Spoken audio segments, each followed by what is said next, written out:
We're live. Cool, right, awesome. Right, guys, hello. So today's going to be the first episode of BOWEN Training podcast. So if you don't know, we are brothers. I'm Jake, and it's my younger brother Charlie. So yeah, the reason we're going to start doing this is just going to be a platform for us to document our own sort of bodybuilding lives through, whether that be for off season and then transition into prep. We thought this would be a great time to do it, considering obviously what is going on in the world. So through to the coronavirus, I've got a bit more time on my hands. So yeah, we'll just crack straight into it. We're just going to use this first one to introduce ourselves, give you a little bit of background knowledge on ourselves, and yeah, and just crack on from there. So we also Charlie, you want to introduce yourself, mate, and then we'll crack on. So I'm a junior bodybuilder, so under 23s, competing in the PCA. I done 1 year of competing, which was last year in 2019. I'm a uni student at Newcastle University, and yeah, that's pretty much it. Not competing this year, full off season this year, growing, because I wasn't happy with size last year, because I'm tall, I'm 6'2", so got a lot of frame to fill out. Yeah, that's cool. What shows did you do last year? You did the sort of first one was PCA Body Power in Birmingham in May. And then did the I did the Northeast show a couple a week later, which was a big mistake because I did my first show, very sucked down, kind of dry look, but a little bit flat. But second show, I rebounded quite badly after my first show, so it was also almost like 10 kilos up in a week, in 2 days, and I had to get that off in like 4 days. So yeah. I wasn't as conditioned in the second show, but a little bit fuller. But not dry enough. I think one of those. Yeah, I think obviously I went to watch both your shows, and Body Power being your first one, it's a massive first show to jump into. Which I think European show. Yeah, exactly. It's a European show, and it's a great way to just throw yourself in and know exactly where you are within sort of the competitive level. So for watching that show personally, I think it was you were in great condition for that. You are a little bit sucked down. But compared to your second show, I think you nailed the condition of the first show a lot better. I need to find balance because I'm tall. Like for example, my weight at the Body Power show was 96 kilos, and then second show was like 99. So it was a bit like a few kilos up. It was fuller. Didn't get that sharp look. But I remember halfway through that week, you were uncertain if you were doing that second show. There was only a week between the shows, so basically, if I could put some photos on the screen, I would. But basically, I blew up like 10 kilos, and I was just water balloon on the Monday after the show. So, I used I tried to dry out too much for the Body Power show, and it didn't work. I looked flat. I fucked up my tan, didn't we? We fucked up the tan. I remember doing that backstage. we tried the Dream Tan, and oh fuck, big mistake, because we put it on in the morning. We left our house, didn't we, about 6 a.m. Whacked the Dream Tan on, and then put clothes on. Then it all came off, and then I had like 10 minutes to sort out before I went on stage. So, and then we were tanning backstage at Body Power with thousands of people there. Big tip: when you're backstage, do not fucking walk around like loads, because my legs when I went on stage were just like pumped, so like they weren't set at all. So I know, don't pose your legs too hard pre-stage as well, because the lines go. It's like, you know, when you train legs, you lose your lines in your legs like completely, like it just blurs them. So don't spend too much time on your feet pre-show. Yeah, definitely. I'll give. Yeah. By you, bro. So you did. Yeah. So that's yeah. So for me, I did 2 shows again, first sort of competitive season last year. So my first one was the PCA first timers on the 13th of June. So I think that was the Coventry one. Yeah. Sure. So and then the second one was 2 weeks after that, I had a 2-week break instead of Charlie's 1 week. So the second one was the PCA East Anglia. So the first show I was in the juniors, as I'm a junior as well. So I won the first one. It was a good show. Obviously, it's your first time on stage, so you never know really what to expect. But it's nerve-wracking, isn't it? It was it's just rock up and sort of see where we stand. Obviously, and I was happy with the package. I bought, but again, too light. You're too light for your height. Do you know what I mean? too sucked down. And I say Charlie, what are you? You're 6'3". 6'2", yeah. Yeah, see, and I'm 5'11", 6 foot. I'm not sure, especially in bodybuilding terms. And I say my weight, I think for the first show was sort of 86, around that.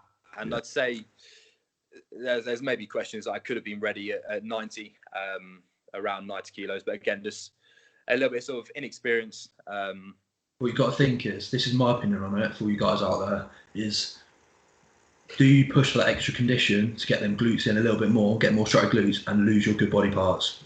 Yeah. In my opinion, it's not worth it. It's not worth it. I mean, I think, you're absolutely right. I mean, you've got most of the fat off.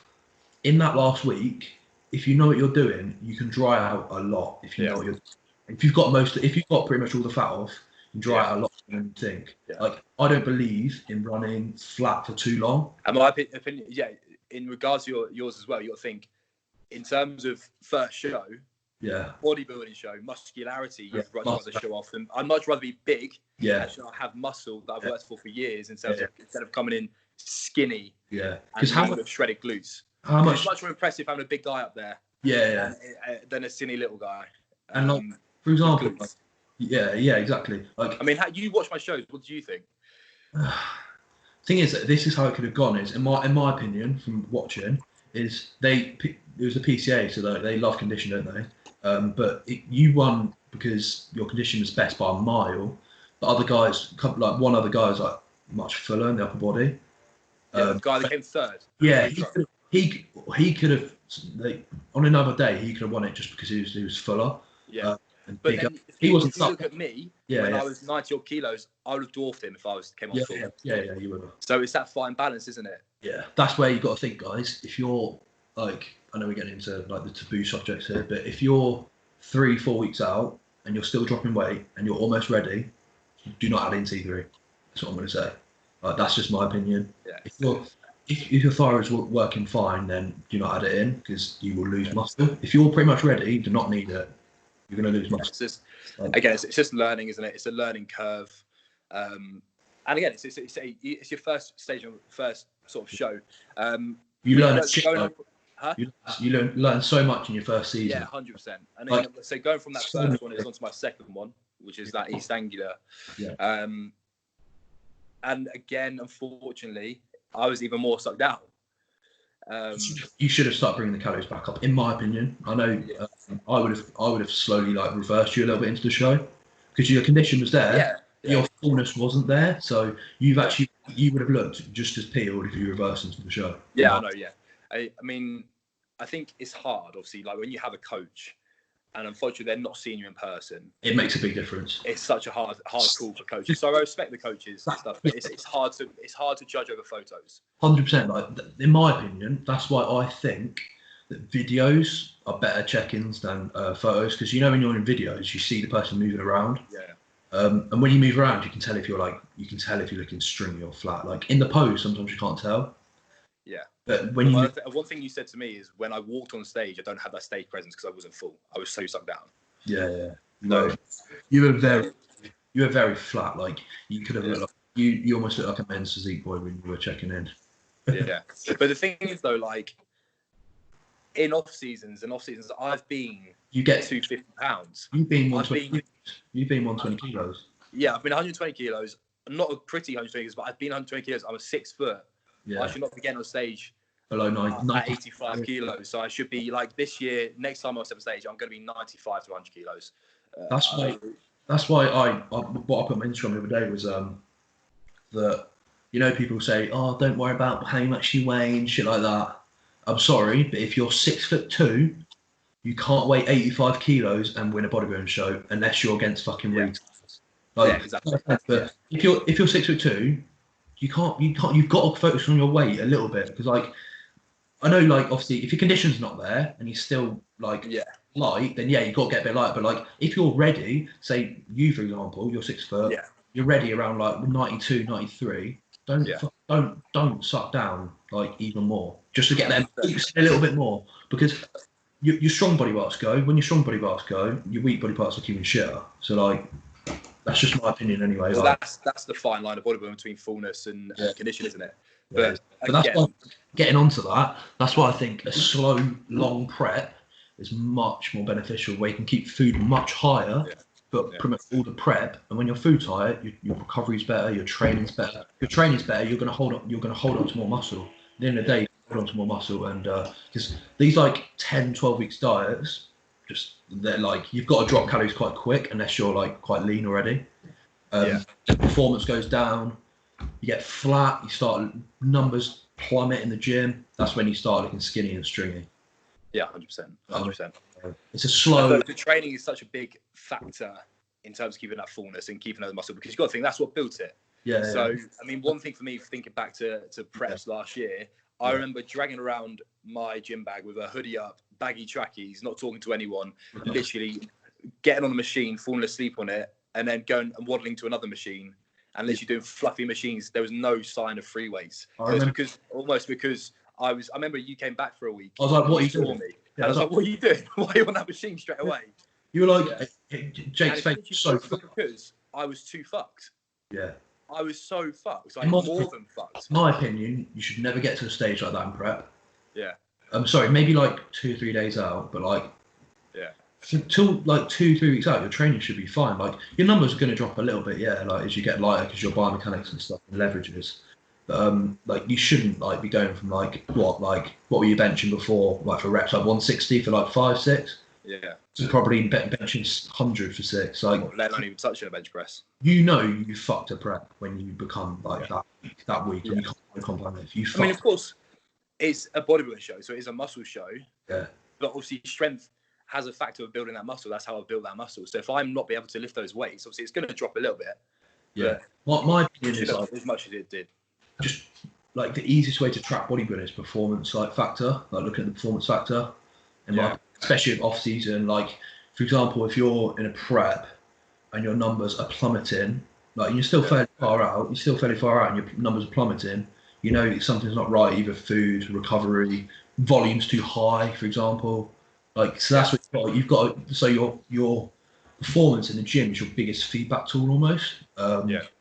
So you've got to take that into account on prep. Like that's why, in my opinion, the best coaches also are doing the training. Like JP is giving training plans as well along with his preps.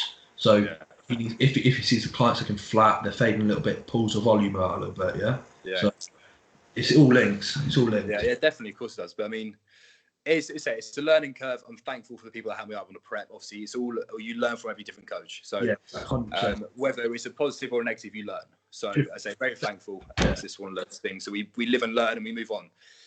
Should we talk about a bit more how we've sort of transitioned into an off season?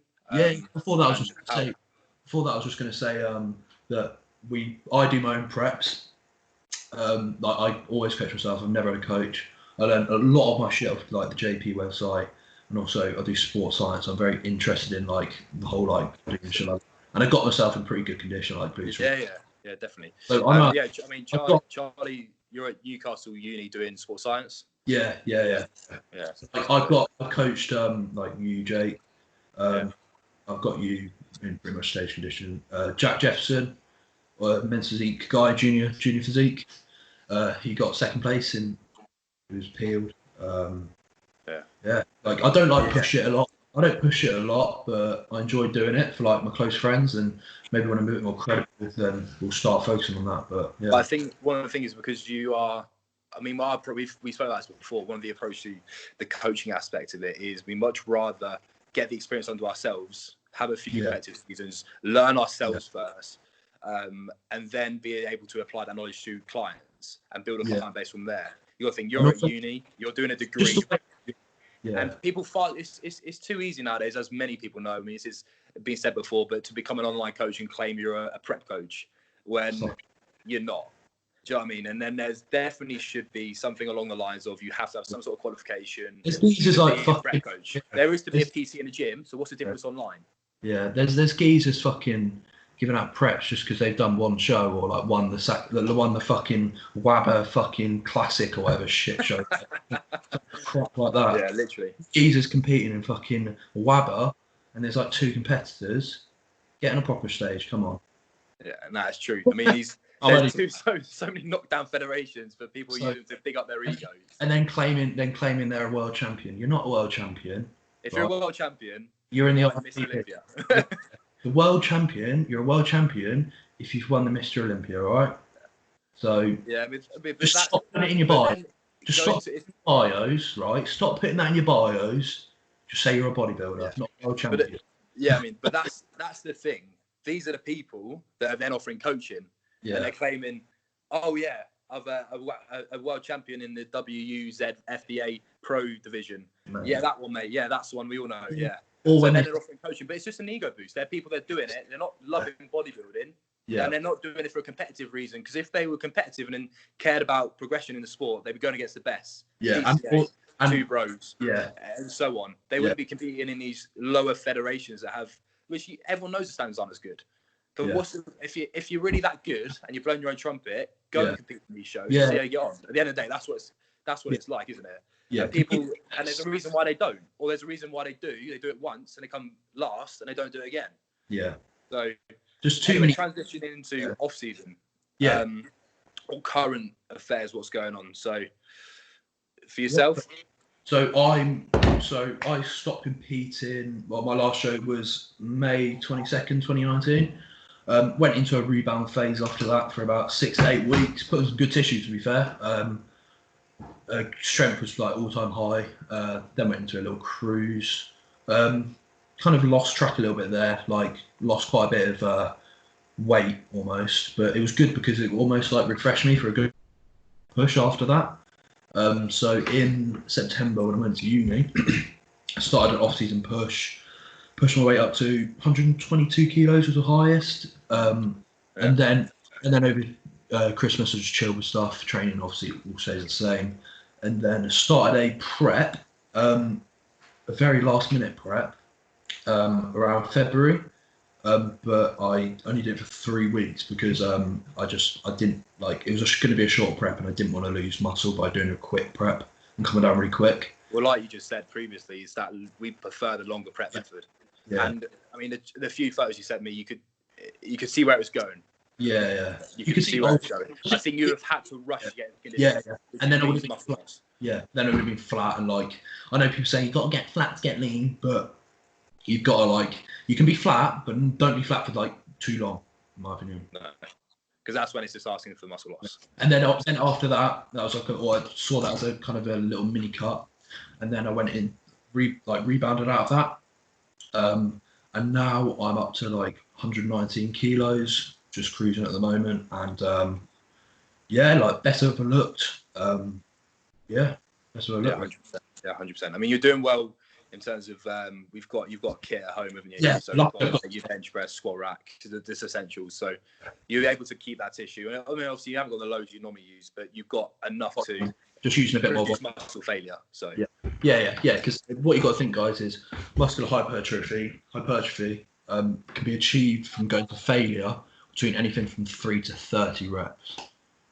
So if you've got less load and you're hitting muscular failure at like 25 to 30 reps, you're fine. That's absolutely fine. Yeah, absolutely. Nothing wrong with that.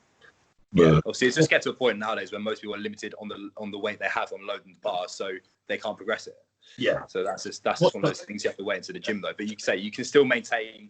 Yeah. And produce hypertrophy, obviously depending. My situation is a little bit different. Yeah. So obviously I'm stuck in this period. You can progress. Yeah. You can progress in other ways, like slow and eccentrics, rep tempo, adding sets if you need to, but maybe just more reps. Just try and get more reps. Yeah, I mean, I wouldn't class it as optimal, but it's not optimal for anyone. It's just making do. I mean, it's a long run thing. Bodybuilding's not going to end in a year. No. So we don't have to panic. We've got plenty of time. Stress. Just don't stress. Do you reckon you'll get on stage this year, or do you reckon there'll be any shows? Or to be honest, I don't think many people are competing this year.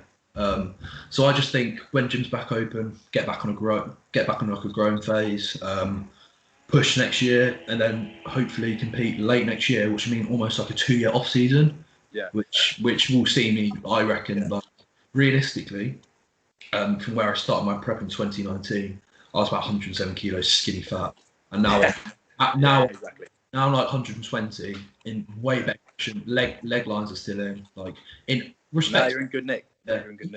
In respectable off-season conditioning. So I think with another year off-season, it would literally be another year. Yeah.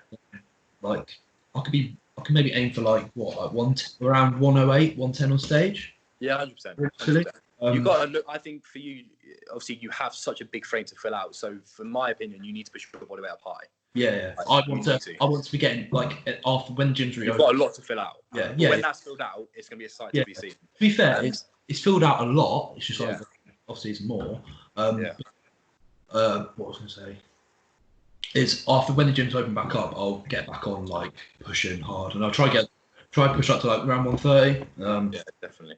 And then I mean, for those of you who don't know as well, Charlie, were you 19 last year on stage?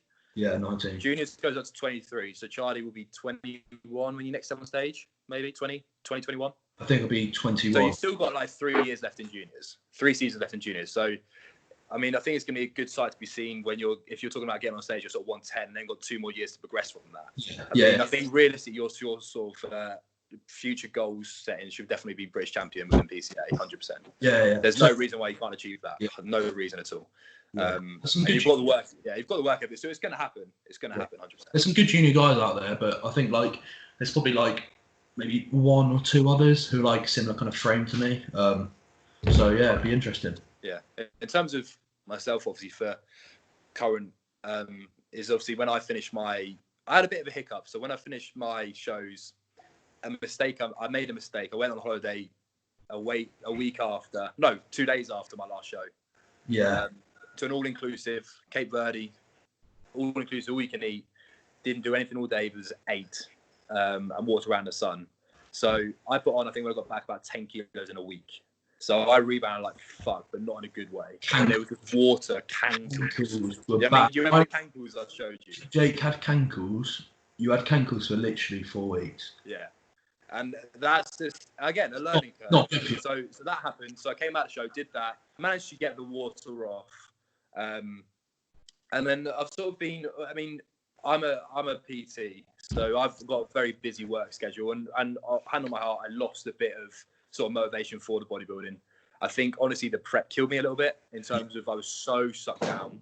Yeah, so takes a while. Depleted. I almost lost the love for bodybuilding and lost love for actual training, which is a big part of off season. So I found it hard to transition into that. Yeah. It takes a long time to recover when you're that soft.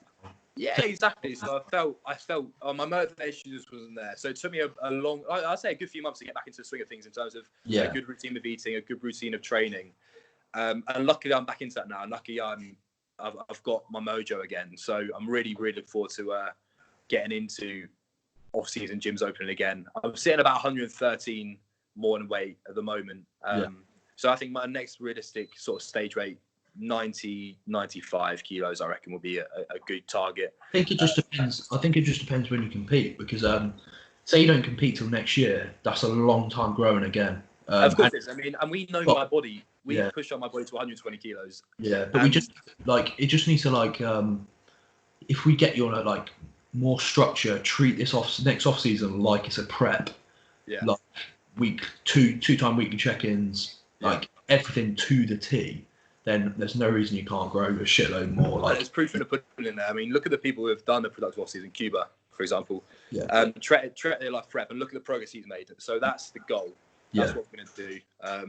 And then next time I get on stage, it should be a whole other story. So I mean, for me anyway, I'm 22 at the moment. I'm 23 in October, so it'll be my last. Obviously, junior's 23. So next year will be my last year to qualify to be a junior. But the finals for the PCA are October, normally after my birthday. So I won't be able. So if I did a qualify, I won't be able to do then the finals as a junior. So I'm sort of stuck. I'm probably gonna reevaluate that, and maybe even take a longer off season. Maybe obviously do the mini cuts here and there. Would it be worth doing junior, qualifier, and a novice? Yeah, I mean that's what I did last year, isn't it? Obviously. So qualify, do a junior show just as qualifier. Yeah, that's what I was gonna say. Just try and don't worry about qualifying with that show, and then just do maybe the next a couple of weeks after do a novice show. Yeah. And then just go do British Final. It depends where you compete in the year, because if you compete in an early show, then if you want to do British finals, it's a bit Well, that's the problem we had last year, isn't it? Yeah. Early show and then holding on to then prepping again later in the year. It's a lot. It's taxing. It's very taxing on our body. So for me, I'm not too sure. the main thing I think is just get into the routine of training and things again. Like I'm doing, just keep that going and grow. I mean, I've got the size there, just improve, and then if we feel like, obviously you're going to coach me this time, if you feel like it's time to go for a prep, we'll go for it. I think it's also the more preps you do, the better you get at dieting down as well. So like on the first prep you do, you always don't know where your condition's at because you've never been in condition before. So when we do like our next preps, we'll do much like 16, 18 week preps. Maybe even 20, but the first 4 weeks almost like a recomp phase. We add subs back in and stuff, and then start dieting down about 16. Slowly bring calories down, increase expenditure. Just literally don't overkill cardio. I think best thing to do is start off with steps before you actually add in cardio. And then I mean, it's all just tools, different tools here and there, isn't it? So, like I say, I mean, one thing I will take away as a positive from my first prep is I did get in condition. I was fucking pissed. Great condition. So that's not an issue. We know that's not an issue. So it's just bring that size next time, or the fullness, which will come. And obviously, we will take it slow. We both haven't got an issue. I think a lot of people, when it comes to bodybuilding, haven't got an issue in terms of flicking a switch and being like meticulous on prep. Like, you won't miss a meal. It's not. Not hard. That's not the hard part about it. It's not hard. I think the hard part is off season. I find off season a lot harder. I prefer off season. I mean, I prefer it in terms of how I feel, and in terms of how it helps with my job. Obviously, energy, being on my feet from 6 o'clock in the morning till 10 o'clock at night. Training's 10 times better. You can have a meal off. You can be a little more social with your family. So you live a normal life, essentially, don't you? Obviously, bodybuilding is not normal, but as normal as a bodybuilder could be. For me, I prefer, because I used to be like a skinny little boy, a skinny little child. The flanker running down the line. Or flanker. I prefer being big and strong. So when like my lifts are going up week to week, and you're pushing some good poundages, then that's addicting to me. That is addicting. I do like prep, but only like the back end of prep when you're actually like peeled. Because before that, you're almost like just a bit like flat and. I mean, that's a good topic to lean onto, like our training sort of philosophies and our approach. I mean, we've pretty much, well, not tried everything, but our main sort of approach to training is sort of like it's almost like JP style, isn't it? But I mean, how I do my training, for example, is obviously depending on what the split is, but very much each workout will have a top and a back offset, and then when I get more to accessory movements, obviously I will work up to a heavier set, but then I incorporate things like high volume sets, rep sets, drop sets. I will throw in a superset here and there. So my big opinion on it is, as long as the intensity is there and you are progressing over time, logbooking and writing every little detail down is not essential. That's my opinion. Obviously, I think you need to obviously monitor progression, but you can tell if a lift's going up. You can tell if you're progressing. But I like to have that intensity method. I don't believe in doing one top set, one back off set for everything. No. Especially accessory movements and things like that. You need to have the high rep sets in there. 100%. You need to challenge your body across a variety of rep ranges and get strong across a variety. What was your split before COVID? So my split, we changed it a little bit, didn't we? Because we wanted to focus on my arms and shoulders a little bit more, bring those up. So my split was, it was a tradition. So push pull legs. So Monday, Tuesday, Wednesday, off Thursday. Friday was an arm day, and Saturday was delts, and then Sunday off. So that's similar to what I was doing.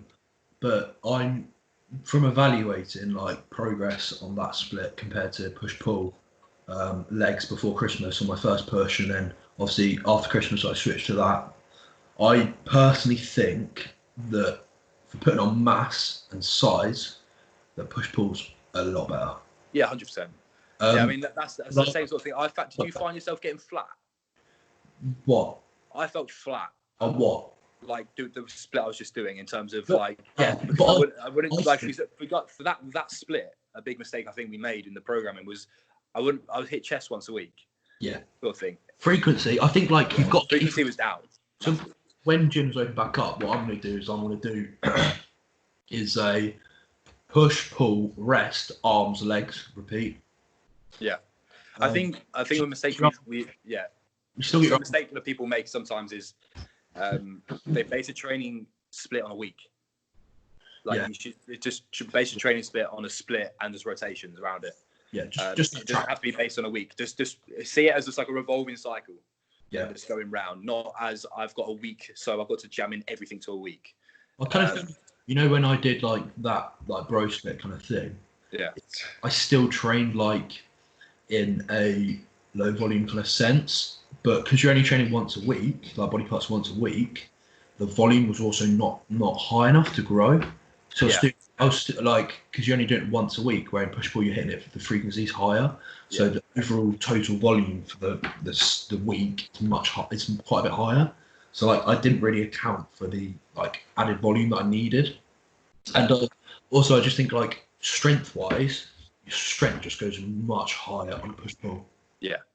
Yeah, I mean, proof's in the pudding. What's the split we ran for 3 years and put on the majority of our muscle when we started taking bodybuilding seriously?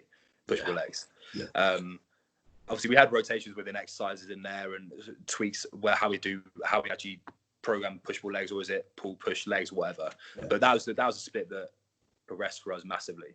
I think one benefit I'll take from the split we've just been off, having the arm day in there, for example, with the arm day, is one thing I noticed: my arms have grown.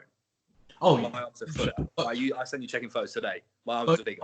Both our arms have come on quite a lot. But also, so I think that's maybe we need to look at, and we could sort of add in an arm day or some arm volume here or there, like, or just increase volume on the push pull days. But the split I was saying is push pull, rest, arms, legs. Yeah. Arms separate, then legs day after, because you're kind of rested for the legs because the arm day is not taxing. Yeah. And then back to legs, then rest, then repeat. Yeah. So I mean, for myself, so Charlie, even though I'm a PT, Charlie will pretty much just tell me my diet. He's my coach. He'll tell me my diet. He'll tell me my training, and I'll run with it. Yeah. And then we'll sort of evaluate from there how it's getting on. In terms of, obviously, we'll do the same. So we'll run that and see how we get on. That'd be cool. So going from there. So just for other people's information, I am a PT. I have to think about massively.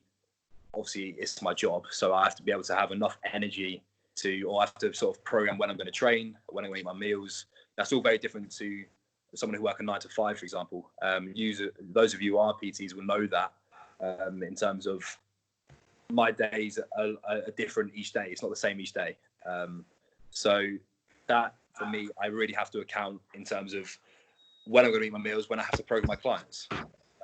So it's different for each people, isn't it? For everyone. Like, obviously, your approach to it is all different to mine because you have, would you say, more time on your hands in terms of your student? This is how it is. I don't have many lectures at all. So it's get up, eat, go to a lecture. I live right near my lectures, walk back, get some steps in with the walk. It's a really short walk. And then I basically live the life of a bodybuilder. And then you literally are a full-time bodybuilder with 2 lectures a week. It's not 2. It's a bit more than that. Like, I have like the occasional. Well, the ones you go to. Yeah, I have the occasional busy day. But my house at uni, I live with Adam Haritz. He's Slovakian, ridiculous freak bodybuilder. So it's just me and him living together. So we literally just, like, if I miss a meal, he tells me off. If he's behind with a meal, I'm like, Adam, get your fucking meal in. So, well, that's very different to me because my life is getting up at 5 o'clock to be my first client at 6:30, and then getting in food when I'm not hungry, and then I've got to eat, train, and then get back for a certain time to then be back for clients. And unfortunately, that is a PT's life. You have to almost, because these people are paying you, that's your job. You have to put them first, but you obviously have to try and balance your own training as well. Yeah. So I'm lucky. I've got a good nick of clients, and everyone has a regular slot. So that's one thing I'd advise for PTs. If you are trying to fit a bodybuilding lifestyle around PTs, have regular slots, because then you'll know your weekly routine, and you'll know how to structure it. So, for example, for me, like, my typical day is I wake up at 5, I'll have my first meal, I'll go train maybe 3 clients in the morning, so between 6:30 to 10, and then I'll go pre-workout meal, go train at sort of midday, and then I'm back into work for 3. for more clients. So that's my typical day. And at the start, I didn't like training at that time. It's something you need to get used to. I fucking hate it. Now I enjoy it because now it's like I enjoy training on sort of 1 or 2 meals. When I feel like I've got 4 or 5 meals in me, I feel very lethargic and sluggish, and I feel tired. If I'm driving to the gym, I feel tired. Yeah. So obviously, being on my feet as a PT, I feel that. So this sort of routine I've got going on is really working for me. So that's one thing I'd advise to anyone: find a routine. Routine is key. Yeah. I train on 3 meals a day. Yeah. I mean, it's person dependent, isn't it? Yeah, it's very suits you. Yeah. I used to think it was like, oh, more meals you get in, stronger you'll be in the gym. But it's kind of like bullshit. You just like train when you find best. Like you've got the best energy, like when it fits in your day the best. So yeah. That's all. Yeah, no, I think that's a good sort of outline of sort of our sort of backgrounds. Just an introduction episode because we've got. So just an introduction. So that's a good introduction as well. So our backgrounds, people understand sort of what we've done currently and what we're currently doing. So the plan is, guys, just to run these sort of once a week, keep updated. Obviously, we're going to post these. It'll probably be on YouTube. And maybe on a podcast app as well, if we can work out how to do it. or maybe a bit like IGTV or something like that. Yeah. So, I mean, this is the sort of thing we're going to sort of progress in the pipeline when me and Charlie are together again. We will get some YouTube sessions in terms of getting training videos in. And sort of day in the life, day of eating. So yeah, follow us along. My Instagram is at Jake Bowen Training. And what's yours? At Charlie Bowen 2_. Yeah. So give us a follow. And say we'll keep these updated, and we'll do sort of different topics each week. Q&As, the whole shebang. So I hope you enjoyed that, guys. We'll also get other people on if we can. So we'll probably get my client Jack Jefferson on soon. He's got some interesting views and shit. Yeah. I mean, even things like Adam. Yeah, Adam's good to get on. Adam helps me out sometimes my preps, and I prep myself, but he's my eyes to go to. He's very clever. What we'll do is we'll keep this running. We'll use it as a platform to get those like sort of people who are bodybuilding our sort of age into to chat, give their experiences, give their opinions and things. And I think that'd be cool.